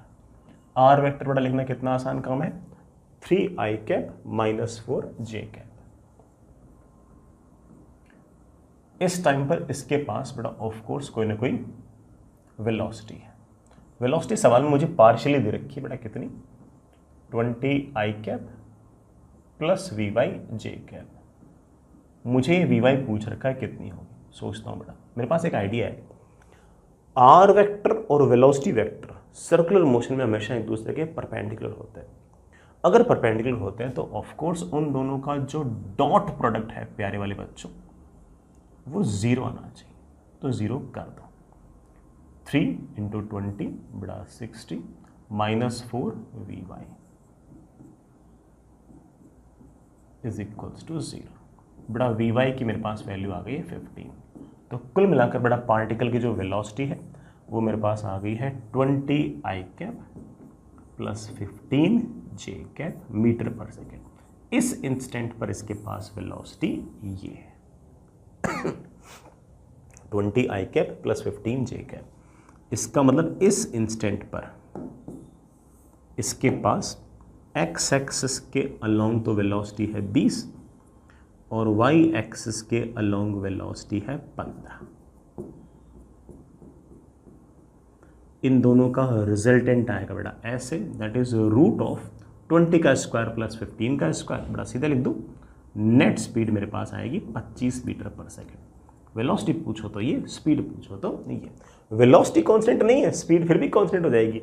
अगर कांस्टेंट ओमेगा से घूम रहा है तो हम कह सकते हैं कि इसकी स्पीड कांस्टेंट है, वेलोसिटी की बेटा लगातार डायरेक्शन चेंज होगी। अच्छी बात है। मुझसे ओमेगा पूछ लिया है कि ओमेगा बताओ, बताएंगे बेटा। Omega is of course speed divide by r. आराम से आराम से आराम से, कितनी स्पीड है, 25 मीटर पर सेकेंड। मेरे प्यारे बच्चों रेडियस क्या है, ये 3 है ये 4 है, तो रेडियस कितना हो गया 5 मीटर। तो मेरे पास आ गया 5 रेडियन पर सेकेंड। ये भी हो गया। सर मुझे ओमेगा वेक्टर बताओ, बताएंगे बेटा। पार्टिकल के पास वेलोसिटी है u, तो पार्टिकल u चक्कर काट रहा है, तो सर ओमेगा क्या लिखूं, 5 radian per second anti clockwise लिख दूं। लिख तो सकते ही हो, लेकिन बेटा आंसर हमसे ऐसे आई कैप जे कैप में एक्सपेक्ट किया गया, तो सर क्या करूं, पार्टिकल जा रहा है ऐसे u, तो ओमेगा आएगा ऐसे। सर इधर की तरफ कौन है बेटा, अगर ये x है ये y है तो ये है आपका z। तो ओमेगा वेक्टर आपके पास आ गया बेटा कितना, 5 k cap radian per second, 5 k cap radian. फिर मुझसे पूछा बताओ सेंट्रीपिटल एक्सेलरेशन का मैग्नीट्यूड क्या होगा बेटा। सेंट्रीपिटल एक्सेलरेशन का मैग्नीट्यूड होगा ओमेगा स्क्वायर इंटू आर या फिर v square upon r. Omega बेटा कितना 5, उसका स्क्वायर इंटू रेडियस, बेटा रेडियस भी कितना है 5। ले बेटा 125 मीटर पर सेकेंड का सेंट्रीपिटल एक्सेलरेशन है, sorry metre per second square. Centripetal acceleration ऐसे है मेरे बच्चों, ये रहा 125 मीटर पर सेकंड स्क्वायर। लेकिन सर अगले वाले सवाल के अंदर सेंट्रीपिटल एक्सेलरेशन वेक्टर फॉर्म में पूछा है, निकाल देंगे।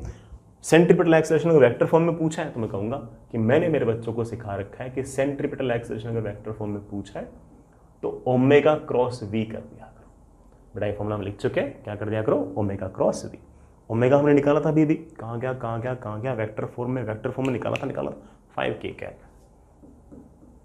5k कैप का क्रॉस विथ वेलोसिटी। बड़ा वेलोसिटी भी हम निकाल चुके हैं, कितनी, 20i cap plus 15j cap. k cross i बड़ा कितना होता है, j, तो मेरे पास आ गया 100 का तो j cap. k cross j बड़ा क्या होता है, माइनस i कैप, मेरे पास ये हो गया -75i कैप। ये आपका एक्सेलरेशन है। ये जो 125 इसके दो कंपोनेंट है, इस तरफ बड़ा कितना 75, इस तरफ आपका 100। इस इंस्टेंट पर आपका ये एक्सेलरेशन है। इस एक्सेलरेशन का यूनिट क्या होगी, मीटर पर सेकेंड। अच्छा सवाल है बेटा, थोड़ा इसको आराम से, इत्मीनान से, बढ़िया से बार बार देखना, अगर पहली बार में ना समझ में आया हो तो।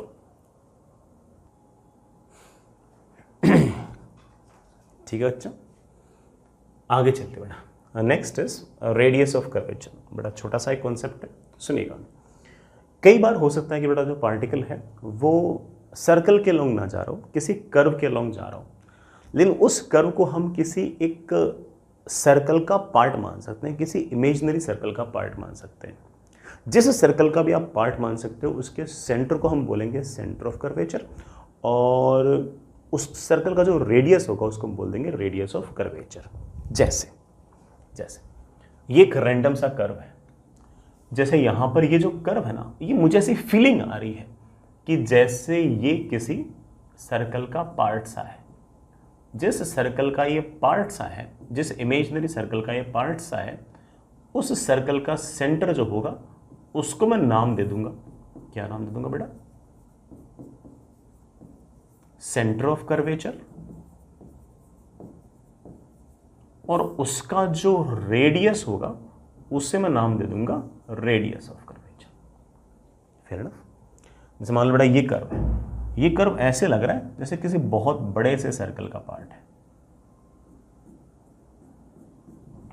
जैसे किसी बहुत बड़े से सर्कल का पार्ट है। उस सर्कल का सेंटर जो हो जाएगा वो हो जाएगा सेंटर ऑफ कर्वेचर, और उसका जो रेडियस हो जाएगा बड़ा वो हो जाएगा आपके पास रेडियस ऑफ कर्वेचर। ये थोड़ा शार्प सा है, ये थोड़ा शार्प सा है, तो ये एक छोटे सर्कल का पार्ट हो सकता है।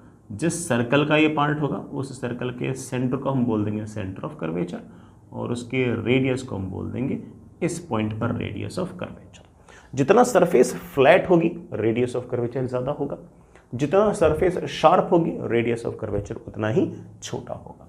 तो सरफेस जितनी ज़्यादा फ्लैट रेडियस ऑफ कर्वेचर उतना ही ज़्यादा, सरफेस जितनी ज़्यादा शार्प रेडियस ऑफ कर्वेचर उतना ही कम।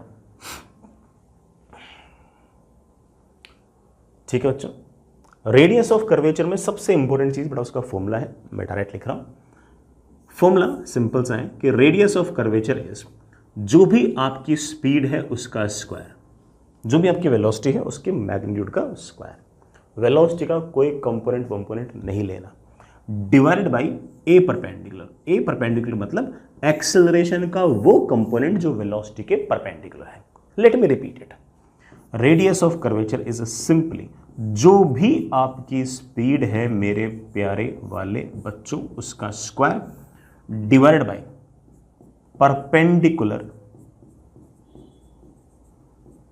Component of acceleration. एक्सेलरेशन का परपेंडिकुलर वाला कंपोनेंट, दैट्स इट, बस बहुत है। इतने से हमारा सारा काम बन जाएगा। जैसे बड़ा एक वर्टिकल प्लेन में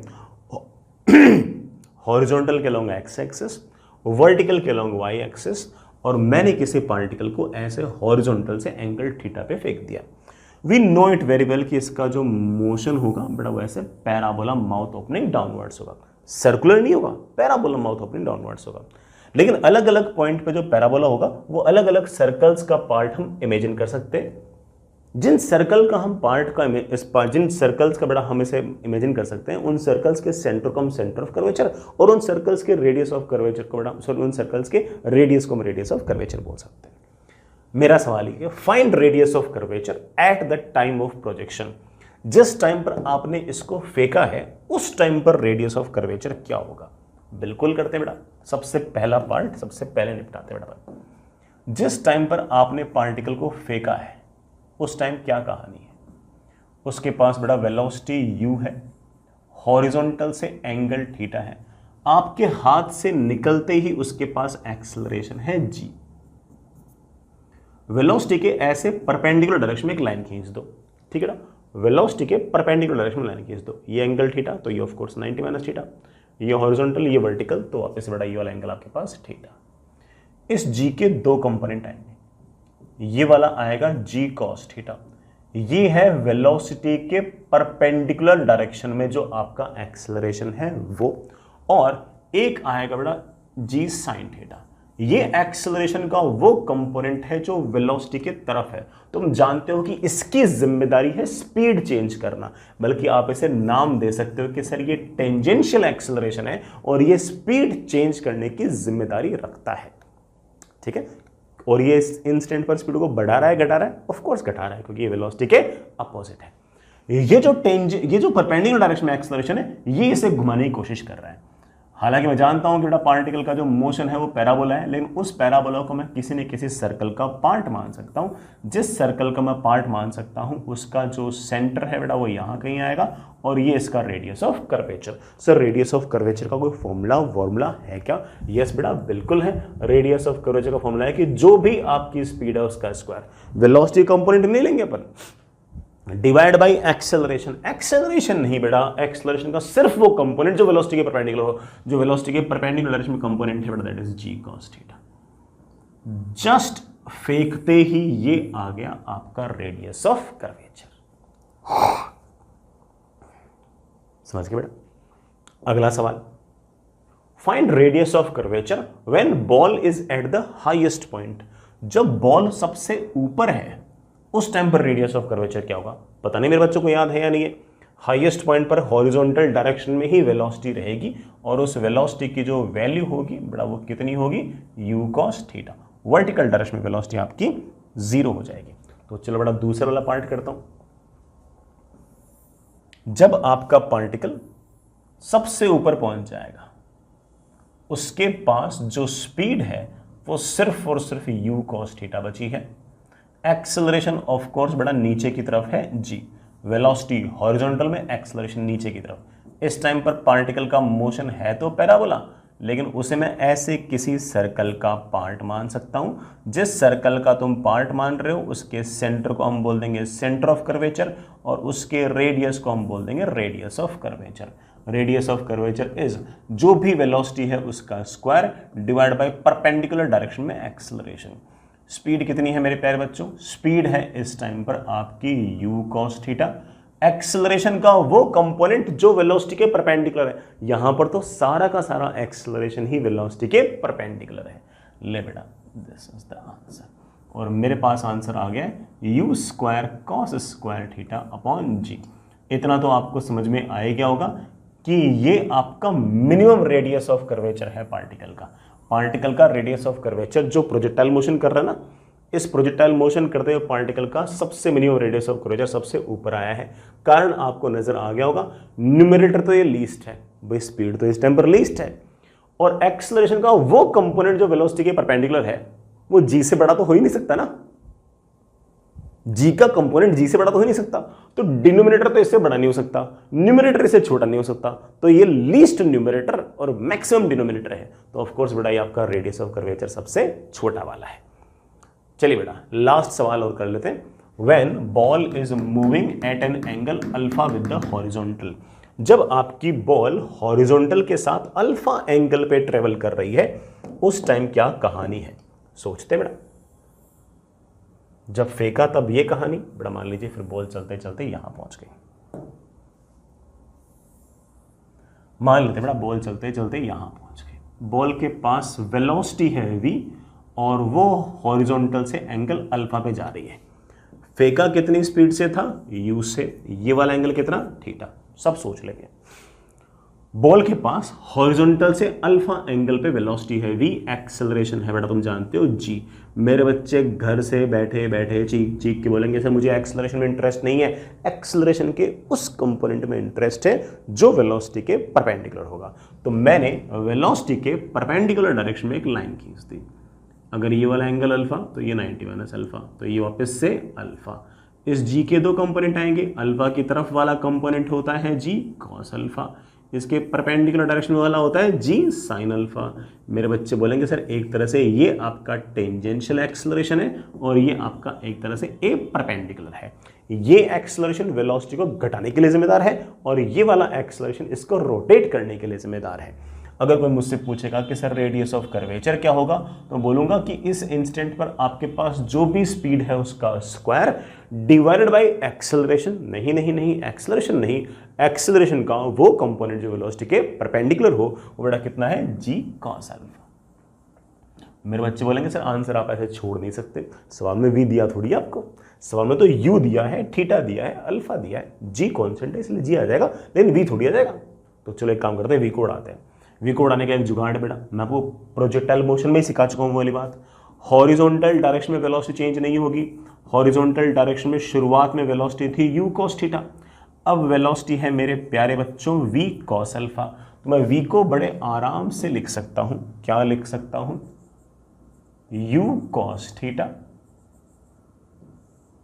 अपॉन cos अल्फा।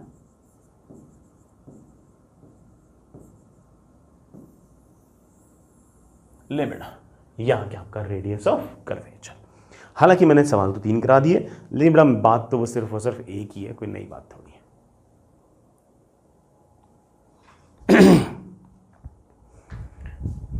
ठीक है बच्चों, आगे चलते हैं ना। एक छोटी सी बात और है यार, अगर मान लो कि कोई ऐसे फिजिकल सिचुएशन ना दे रखी हो और उसको ऐसे कर्व दे रखा हो, y as a function of x, जैसे y is equal to sine x, y is equal to cos x, और फिर उस कर्व का रेडियस ऑफ कर्वेचर पूछ लें, तो आप एक फॉर्मूला याद रख सकते हो। हालांकि इस पर कभी जेई वगैरह में सवाल पूछा नहीं है, बट फिर भी आप याद रख सकते हो, अपनी शीट में सवाल है इसलिए बोल रहा हूँ कि radius of curvature equals to जो भी आपको फंक्शन दे रखा है उसका differentiation with respect to x का स्क्वायर पूरे की power 3/2 upon double differentiation of the function. कभी y as a function of x दे रखा हो और फिर रेडियस ऑफ कर्वेचर पूछ रखा हो, तो आप ये वाला फॉर्मूला यूज कर सकते हो। जैसे फॉर एग्जांपल ये एक पैराबोला है, mouth opening upwards, y is equals to x square, और मैं आपसे पूछ रहा हूँ कि 0,0 पर रेडियस ऑफ कर्वेचर क्या है। तो आप कहोगे सर पैराबोला ऐसे माउथ ओपनिंग अपवर्ड्स है, तो इस पॉइंट पर ये पैराबोला एक सर्कल का पार्ट लग तो रहा है, जिस सर्कल का पार्ट लग रहा है उस सर्कल का रेडियस ऑफ कर्वेचर निकाल देंगे। फॉर्मूले के हिसाब से मुझे एक तो dy/dx चाहिए। बेटा dy/dx कितना होगा, y के बेटा एक्स स्क्वायर का डिफरेंशियल क्या होगा 2x, एक चाहिए d2y/dx स्क्वायर, मतलब इसका एक बार डिफरेंशिएशन और बेटा कितना आएगा 2। वैल्यूज पटकनी बेटा पटक दो। मेरे पास इस पॉइंट पर जो रेडियस ऑफ कर्वेचर आएगा उसकी वैल्यू होगी 1 प्लस dy/dx का स्क्वायर, मतलब बेटा कितना हो गया 4x स्क्वायर, 2x का स्क्वायर बेटा कितना हो गया 4x स्क्वायर की पावर 3/2 अपॉन बेटा d2y/dx स्क्वायर, दैट इज 2। ये है रेडियस ऑफ कर्वेचर। लेकिन सर मुझे तो 0,0 पर निकालना है, तो x की वैल्यू को 0 पुट कर दो। x की वैल्यू को 0 पुट किया तो रेडियस ऑफ कर्वेचर आ गया हाफ, ये बेटा कितना 0.5। तो इस इंस्टेंट पर बड़ा रेडियस ऑफ कर्वेचर आ गया 0.5। अगर सारे के सारे कोऑर्डिनेट्स मीटर में हैं तो आप कह सकते हो कि sir radius of curvature 0.5 metre. आगे चलिए बेटा, next is dynamics of circular motion. जैसा मैंने चैप्टर स्टार्ट होते वक्त भी कहा था कि टफ चीज़ सिर्फ और सिर्फ काइनेमेटिक्स ही है, जो इसकी डायनामिक्स है वो जो हमने आज तक पढ़ी है वही है, कोई नई नहीं है, कोई न्यू नहीं है, जो हमने पढ़ रखी है उससे हमारा बड़े आराम से काम चल जाएगा। सिर्फ और सिर्फ जो हमने काइनेमेटिक्स पढ़ी थी वो थोड़ी सी नई है, थोड़ी न्यू है, बाकी सब तो बड़ा डायनामिक्स बिल्कुल जैसे अपन ने पढ़ रखी बिल्कुल वैसी की वैसी है। पहले हेडिंग लिखिएगा सेंट्रीपिटल फोर्स। सुनना बच्चों, कोई पार्टिकल अगर इस तरह से सर्कुलर मोशन कर रहा है और किसी इंस्टेंट पर लेट से पार्टिकल यहाँ गई है, इसके पास स्पीड है ऐसे v, पार्टिकल का मास है m, एंगुलर वेलोसिटी है ओमेगा, रेडियस है बेटा r, तो सेंटर की तरफ तुम जानते हो कि सेंट्रीपिटल एक्सेलरेशन होगा। सेंट्रीपिटल एक्सेलरेशन ऑफ कोर्स कोई ना कोई फोर्स ही प्रोवाइड करेगा, ऐसा तो है नहीं बेटा कि बिना किसी फोर्स के एक्सेलरेशन आ जाए, तो कोई ना कोई फोर्स जो होगा वो सेंटर की तरफ होगा।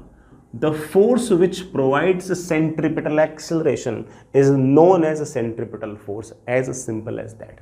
सेंट्रीपिटल फोर्स कोई नए तरीके का फोर्स नहीं है, ऐसा नहीं कि कोई नई तरीका कोई ग्रेविटेशनल फोर्स है या फिर नए तरीका कोई टेंशन है, ना, नए तरीके का फोर्स नहीं है। मास इनटू सेंट्रीपिटल एक्सेलरेशन का नाम निकाल दिया हमने, क्या? Centripetal force. तो आप ऐसा कह सकते हो कि centripetal force is simply mass into centripetal acceleration. Centripetal acceleration बड़ा वेक्टर फॉर्म में हो सकता है कि मेरे कई बच्चों को याद भी हो, that is omega cross v। Scalar form में आप कह सकते हो कि centripetal force is simply mass into centripetal acceleration. Centripetal acceleration की बड़ा फॉर्मूला क्या क्या है? ओमेगा स्क्वायर इनटू r या फिर बड़ा v स्क्वायर अपॉन r। ये बड़ा सेंट्रीपिटल फोर्स। सेंट्रीपिटल फोर्स हमेशा वेलोसिटी के परपेंडिकुलर डायरेक्शन में रहेगा, हमेशा सेंटर की तरफ होगा। सेंट्रीपिटल एक्सेलरेशन अगर सेंटर की तरफ, तो सेंट्रीपिटल फोर्स हमेशा सेंटर की तरफ। मैं अगर आपसे पूछ लूं कि इस सेंट्रीपिटल फोर्स का पावर क्या होगा, तो आप बोलोगे सर पावर तो होता है फोर्स डॉट वेलोसिटी, लेकिन यहां पर तो फोर्स और वेलोसिटी दोनों के बीच में एंगल 90 डिग्री रहेगा, तो उनका डॉट प्रोडक्ट आएगा 0।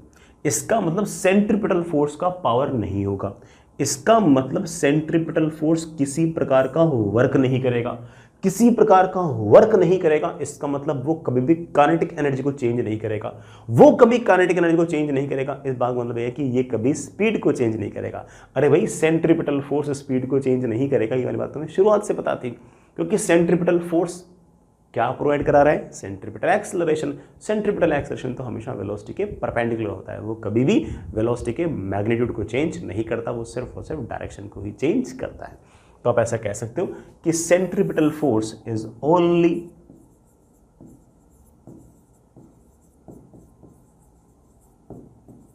responsible for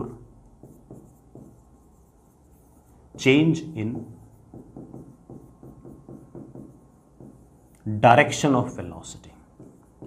वेलोसिटी की जो डायरेक्शन है सिर्फ और सिर्फ उसको चेंज करने के लिए ही आपका सेंट्रीपिटल फोर्स जिम्मेदार है, वो मैग्नीट्यूड को चेंज नहीं कर सकता। वो कौन कर सकता है? वो टेंजेंशियल एक्सेलरेशन करता है। तो टेंजेंशियल एक्सेलरेशन कोई ना कोई फोर्स तो दे रहा होगा। चलो सर उसका नाम निकाल देते हैं, टेंजेंशियल फोर्स।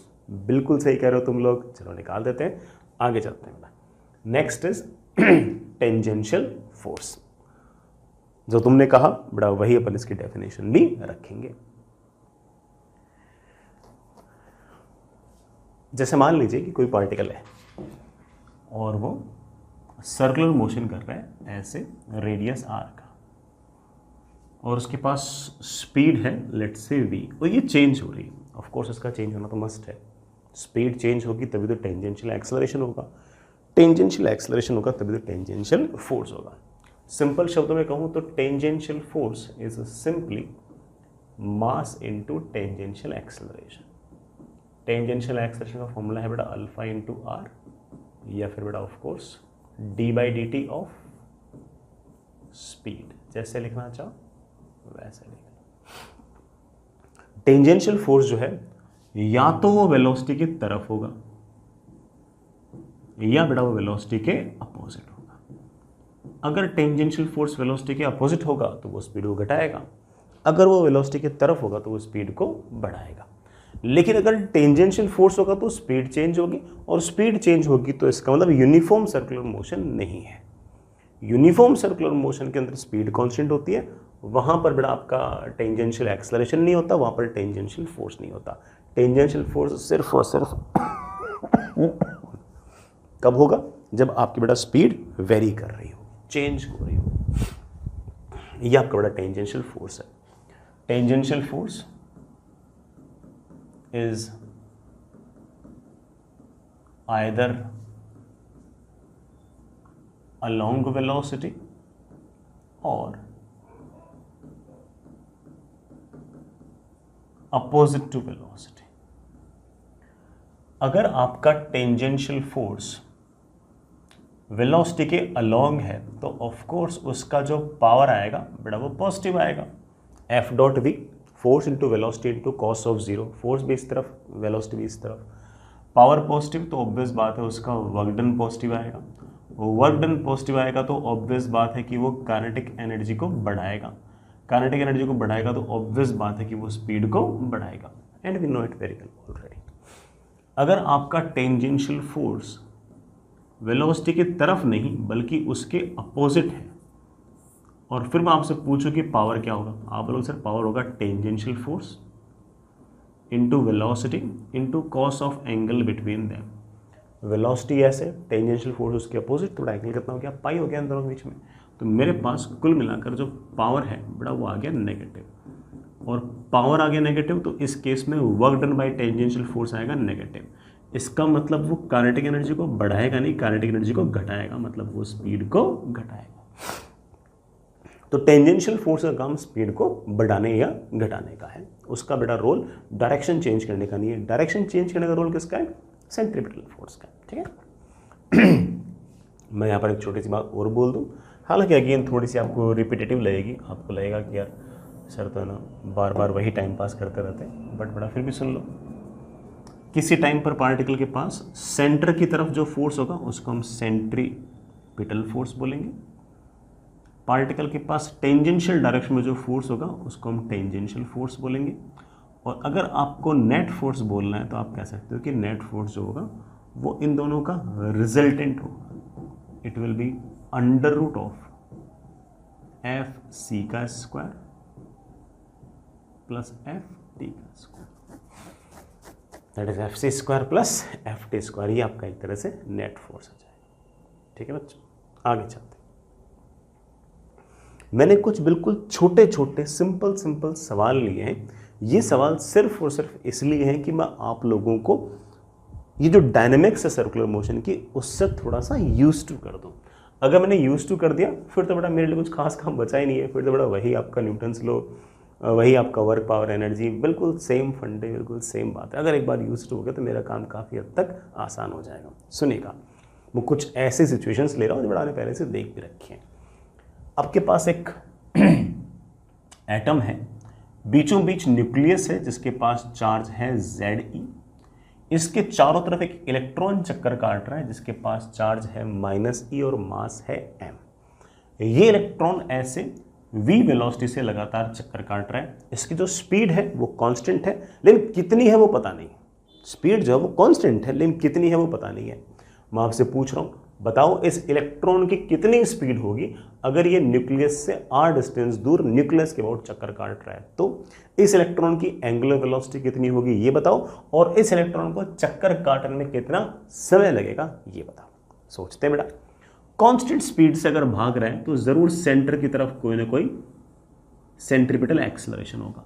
उस सेंट्रीपिटल एक्सेलरेशन में चाहूँ तो बड़ा v²/r लिख सकता हूँ और चाहूँ तो मैं उसे ω² लिख सकता हूँ, डिपेंडिंग ऑन कि बेटा मुझे v चाहिए या ओमेगा चाहिए। अगर सेंटर की तरफ सेंट्रीपिटल एक्सेलरेशन है तो ऑब्वियस बात है मेरे प्यारे बच्चों कि सेंटर की तरफ कोई ना कोई सेंट्रीपिटल फोर्स भी तो होना चाहिए। सेंट्रीपिटल कोई नए तरीके का फोर्स थोड़ी है। ये जो प्रोटॉन है, ये जो न्यूक्लियस है, ये इलेक्ट्रॉन को अपनी तरफ किसी न किसी इलेक्ट्रोस्टैटिक फोर्स से खींच रहा है। ये जो इलेक्ट्रोस्टैटिक फोर्स है यही सेंट्रीपिटल एक्सेलरेशन प्रोवाइड करा रहा है, इसलिए इसको हम कह सकते हैं कि ये हमारा सेंट्रीपिटल फोर्स है। Centripetal force is not a new kind of force. Mass into centripetal acceleration को ही हम सेंट्रीपिटल फोर्स बोल देंगे इस केस में, बल्कि मैं कह दूंगा कि electrostatic force is providing the centripetal force. Sir electrostatic force कितना होता है हम जानते हैं, एक चार्ज पार्टिकल दूसरे चार्ज पार्टिकल को अंदर की तरफ जिस फोर्स से खींचता है, बड़ा इक्वेशन लगा देना, F = ma, जिस फोर्स से खींचता है बेटा दैट इज K बड़ा 1/4 पाई एप्सिलॉन नॉट Q1 Q2। इसका चार्ज है बेटा Ze, इसका चार्ज है E, बड़ा कितना हो गया E का स्क्वायर, यह है पॉजिटिव यह है नेगेटिव, तो एट्रैक्टिव फोर्स आएगा, तो K Q1 Q2 upon distance का स्क्वायर,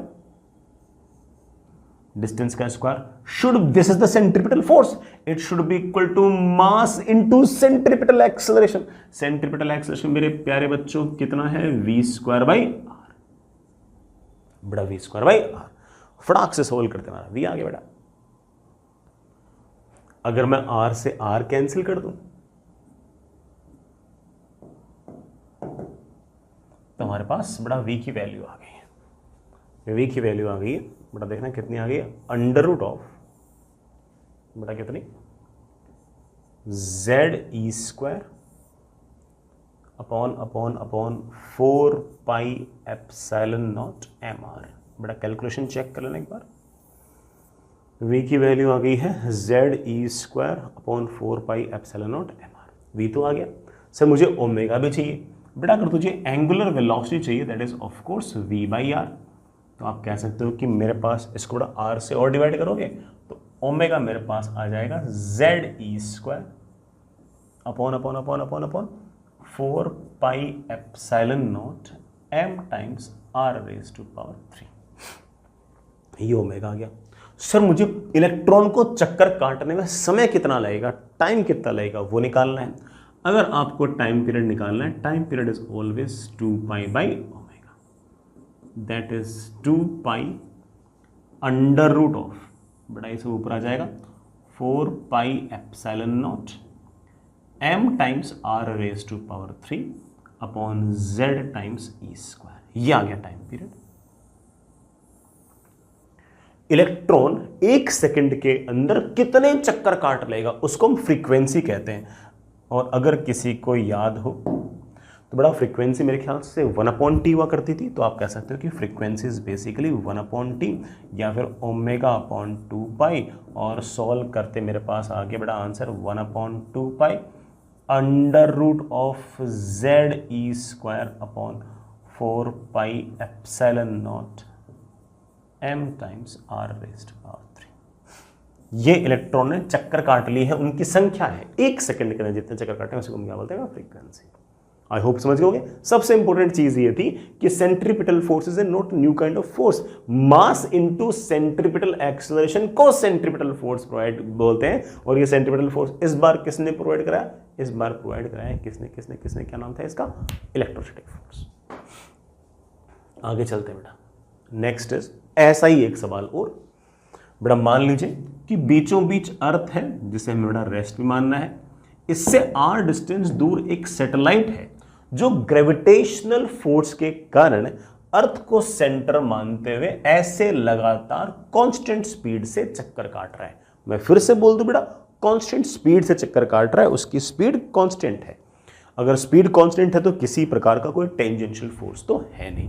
मेरा सवाल ये है कि सर्कुलर मोशन के लिए इसकी स्पीड कितनी होनी चाहिए। सैटेलाइट का मास स्मॉल m और अर्थ का मास कैपिटल M। मैं जानता हूं कि अगर ये v स्पीड से अगर चक्कर काट रहे हैं तो भले इसकी स्पीड कांस्टेंट हो, टेंजेंशियल एक्सेलरेशन ना हो, लेकिन पक्की बात है कि सेंटर की तरफ सेंट्रीपिटल एक्सेलरेशन तो होगा ही होगा। सेंट्रीपिटल एक्सेलरेशन मेरे प्यारे वाले बच्चों कितना होगा, v square by r. R बड़ा ऑफ कोर्स वो रेडियस जिसमें वो घूम रहा है, लेकिन ये सेंट्रीपिटल एक्सेलरेशन किसने प्रोवाइड करा, मेरे बच्चे घर से बैठे बैठे जोर जोर से चिल्ला चिल्ला के बोल रहे हैं सेंट्रीपिटल फोर्स। अब सेंट्रीपिटल फोर्स तो नाम है, एक्चुअल में तो कोई फोर्स होगा ना जिसने इस सेंट्रीपिटल एक्शन को प्रोवाइड कराया होगा। आप बोलोगे हाँ, अर्थ ने इस m मास के सैटेलाइट को अपनी तरफ किसी न किसी ग्रेविटेशनल फोर्स से खींचा होगा, वो ग्रेविटेशनल फोर्स इस सेंट्रीपिटल एक्सेलरेशन को प्रोवाइड करा रहा है। तो मैं ऐसा कह सकता हूं कि ये हमारा जो ग्रेविटेशनल फोर्स है यही हमारा सेंट्रीपिटल फोर्स है। m मास और m मास के बीच में ग्रेविटेशनल फोर्स का फॉर्मूला होता है Gmm अपॉन r का square should be equal to, ये सेंटर की तरफ force, it should be equal to mass into centre की तरफ एक्सेलरेशन। बड़ा सेंटर की तरफ acceleration is v square by r, r से r कैंसिल, m से m कैंसिल, बड़ा v की मेरे पास वैल्यू आ गई है under root of Gm by r। इसे बड़ा हम आगे जाके कभी अगर ग्रेविटेशन वगैरह पढ़ेंगे तो हम बोलेंगे कि this velocity is known as orbital velocity. बेटा क्या नाम निकाल देंगे इसका हम, ऑर्बिटल वेलोसिटी। यही नहीं, अगर मैं इसका ओमेगा निकालना चाहूं तो तुम जानते हो that is v by r, that is under root of G M upon r raise to power 3। और अगर टाइम पीरियड निकालना चाहो तो तुम जानते हो बेटा that is t is equals to 2 pi by omega, that is 2 pi under root of r cube upon G M. बराबर एक चीज देख सकते हो कि टाइम पीरियड का square is directly proportional to उस सैटेलाइट की अर्थ से कितनी दूरी है उसकी पावर 3। इसको हम आगे जाके बेटा एक नाम निकाल लेंगे कभी ना कभी ग्रेविटेशन के अंदर, it is known as Kepler's law. इस चैप्टर में यूज नहीं है, मैं बता रहा हूं बेटा, इसको हम आगे जाके कभी ना कभी नाम निकाल देंगे केपलर्स लॉ। हम यहां पर तो सिर्फ और सिर्फ सर्कुलर मोशन सीख रहे हैं और कुछ नहीं कर रहे। ठीक है बच्चों, आगे चलते बेटा। ये बढ़िया सवाल है। ये मेरे पास एक वर्टिकल एक्सिस है, वर्टिकल एक्सिस है, और इससे ये बड़ा कोई रस्सी निकली हुई है। रस्सी के 3 पार्ट है बड़ा, ये एक रस्सी, ये दूसरी रस्सी, ये तीसरी रस्सी। इस रस्सी से बड़ा मैंने एक m मास का पार्टिकल बांध रखा है, ऐसे m मास का पार्टिकल बांध रखा है, दिस इज स्ट्रिंग 1। फिर एक m मास का पार्टिकल बांध रखा है, दिस इज स्ट्रिंग 2। फिर एक m मास का पार्टिकल बांध रखा है, this is string 3। All of these are 3 massless strings. Gravity नहीं है, ग्रेविटी फ्री स्पेस है। These are 3 massless ideal strings बड़ा। और इस एक्सिस के अबाउट मैं पूरे सिस्टम को यूं ओमेगा से घुमा रहा हूं, ओमेगा से अगर मैं घुमा रहा हूं तो ये वाला तो पक्की बात है। अच्छा बेटा देखना, रस्सी की टोटल लेंथ बेटा 3L है, जिसमें से ये लेंथ है L, इसकी लेंथ भी L और इसकी लेंथ भी L। ये वाला m मास का जो पार्टिकल है ये इसको सेंटर मानते हुए L रेडियस में घूमेगा। तो ऑब्वियस बात है कि इसकी जो स्पीड होगी मेरे प्यारे वाले बच्चों वो ओमेगा इंटू L होगी। मैं इसको V1 लिख दूं, सॉरी V3 लिख रहा हूं इसको। जो दूसरा वाला पार्टिकल है ये बड़ा बड़े रेडियस में घूम रहा होगा, इसके पास बड़ा कुछ ना कुछ स्पीड होगी, मैं इसको V2 लिख दूं बड़ा, that is of course omega into 2L। ये तीसरा वाला पार्टिकल है बड़ा, ये तो और बड़े रेडियस में घूम रहा है, इसके पास जो स्पीड होगी मैं उसे एक बार के लिए V1 लिख दूं, दैट इज ओमेगा इंटू कितने रेडियस में घूम रहा है बेटा, ये 3L में घूम रहा है। सेंटर सबका सेम है। मेरा सवाल क्या है, मेरा सवाल है find tensions in the strings. रस्सी 1 में, रस्सी 2 में और रस्सी 3 के अंदर कितनी कितनी टेंशन है, बिल्कुल बताएंगे। ये जो पार्टिकल घूम रहा है कांस्टेंट ओमेगा से घूमे जा रहा है, किसी प्रकार का कोई टेंजेंशियल एक्सेलरेशन नहीं है, लेकिन आपके पास सेंट्रीपिटल फोर्स तो है, सेंट्रीपिटल एक्सेलरेशन तो है। सेंट्रीपिटल एक्सेलरेशन हमेशा इस पार्टिकल का सेंटर की तरफ होगा और उसका फॉर्मूला होता है या तो स्पीड का स्क्वायर अपॉन रेडियस या ओमेगा स्क्वायर इनटू रेडियस। एक ही बात है बेटा, स्पीड भी निकाले लिए आपकी मर्जी है। इसका एक्सेलरेशन आएगा सेंटर की तरफ और दैट विल बी स्पीड का तो स्क्वायर इनटू वो रेडियस जिसमें घूम रहा है बेटा, जिस रेडियस में घूम रहा है that comes out to be 3L। अरे भाई कोई ना कोई फोर्स तो ऐसा होगा जो प्रोवाइड कराएगा, वो फोर्स प्रोवाइड कराएगा ये मासलेस स्ट्रिंग, जो इसको ऑब्वियस बात है ऐसे अपनी तरफ खींचेगी। और मैं बोल दूंगा कि T1 इकलौता फोर्स है जो इस m मास के पार्टिकल को इस तरफ एक्सेलरेशन प्रोवाइड करा रहा है, ओमेगा स्क्वायर इंटू 3L। ले बेटा, पहली वाली रस्सी में टेंशन आ गया है 3 times m omega square into L। Sir इस रस्सी में टेंशन बताते हैं, इसके लिए इस पार्टिकल को देखो। ये जो पार्टिकल उसी ओमेगा से घूम रहा है, स्पीड कम है क्योंकि इसका रेडियस कम है, इसके पास सेंटर की तरफ एक्सेलरेशन होगा कितना, ओमेगा स्क्वायर इंटू वो रेडियस जिसमें घूम रहा है। अरे भाई जिस रेडियस में घूम रहा है बड़ा, रेडियस कितना है 2L। कौन प्रोवाइड करा रहा होगा, ऑफ कोर्स बेटा ये रस्सी तन गई होगी, तो इस रस्सी ने इसे अपनी तरफ खींचा होगा किसी न किसी फोर्स T2 से। लेकिन ये रस्सी तो तनी हुई है, ये वाली रस्सी अगर इस पार्टिकल को इधर खींचेगी तो इस पार्टिकल को इधर खींचेगी, है कि नहीं बेटा, रस्सी का काम तो खींचना है। इस पार्टिकल पर इधर की तरफ जो फोर्स लग रहा है वो लग रहा है T2 minus T1 should be equal to, force है इस तरफ तो मास इनटू इस तरफ एक्सेलरेशन, वो एक्सेलरेशन है इसका सेंट्रीपिटल। बड़ा बोलना कितना है T2 माइनस T1। T1 बेटा हम पहले बड़ी मैथ निकाल चुके हैं, 3m omega square into L should be equal to mass into centre की तरफ एक्सेलरेशन। सेंटर की तरफ एक्सेलरेशन है ओमेगा स्क्वायर इंटू 2l, और सोल्व करते ही T2 की वैल्यू मेरे पास आ गई है 5m ओमेगा स्क्वायर।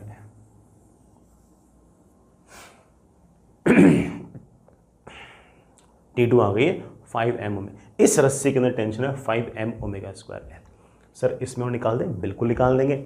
ये m मास का पार्टिकल सर्कल में घूम रहा है रेडियस l में, तो सेंटर की तरफ एक्सेलरेशन होगा ओमेगा का square into radius.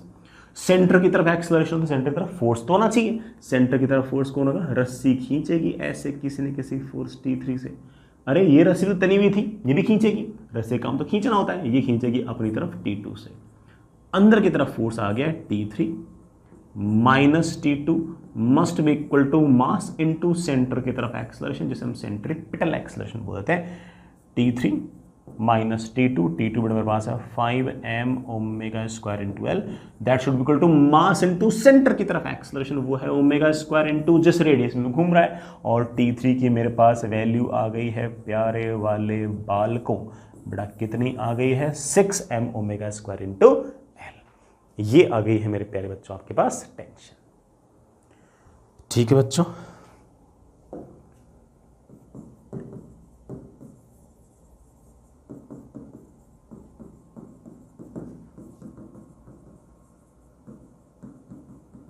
Circular motion की जो इसेंशियल शीट है बड़ा, उसके अंदर आप एक्सरसाइज 1 पार्ट 1 एंड 2 के अंदर बड़ा सेक्शन ए और बी निपटा सकते हो।